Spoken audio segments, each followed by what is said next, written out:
Yo, what's up mga ka-MM? This is Kuya M in the house at nagbabalik.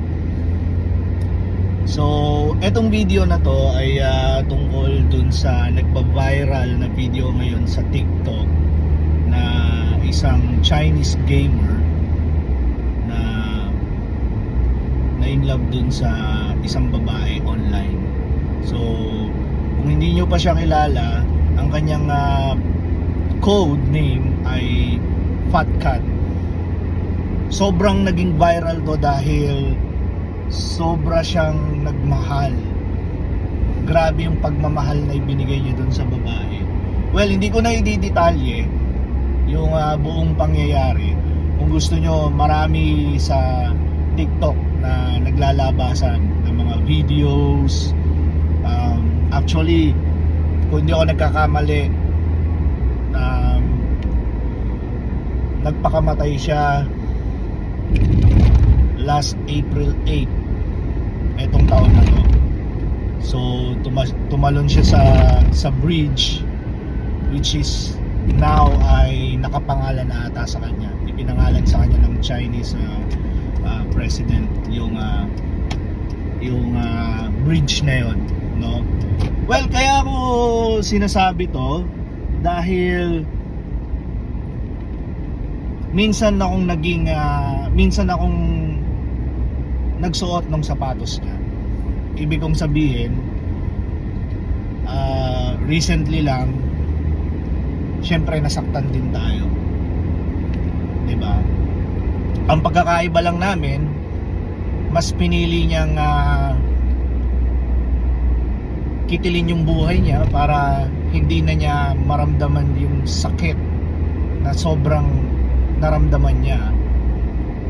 And ako naman buhay at mas piniling tiisin yung sakit na nararamdaman ko regarding dun sa relationship, no? Walang sa akin lang naman sa mga babae na palaging sinasabi na lahat ng lalaki ay manloloko. Hindi lahat ng lalaki ay manloloko. Isa si Fat Cat na magpapatunay na marami pa ring mga lalaking seryoso at handang magpakamatay dahil sa pagmamahal, no? Lahat ibibigay, lahat titiisin, mapasaya lang yung babaeng sobrang mahal na mahal nila. Masakit lang isipin na isang buhay yung nawala dahil lang sa isang babae na hindi niya kayang seryosohin yung lalaki na sobrang mahal na mahal siya. Napakasakit lang na isang buhay ang nawala dahil yung babae hindi na kontento dun sa lalaking mahal na mahal siya. Diba? Sabi nga, maraming kasabihan sa TikTok, sa social media na cheating is not an accident. It's a choice. Which is tama naman, no? Para to sa mga babae na hindi makatiis, or para sa mga babae na hindi marunong makontento dun sa taong mahal nila. I'm not saying this dahil lalaki ako or pinagtatanggol ko lahat ng lalaki. Well, hindi lahat ng lalaki ay seryoso, tama. At hindi rin lahat ng babae ay seryoso. Actually, sa panahon ngayon, mas majority ang babaeng nagloloko. And isa na ako sa nakaranas nun. The way na ibinigay mo na yung lahat, pagmamahal, tinitiis mo lahat ng dapat mong tiisin para lang mapasaya mo yung babaeng sobrang mahal na mahal mo. Diba? Halos wala na kang matira sa'yo eh.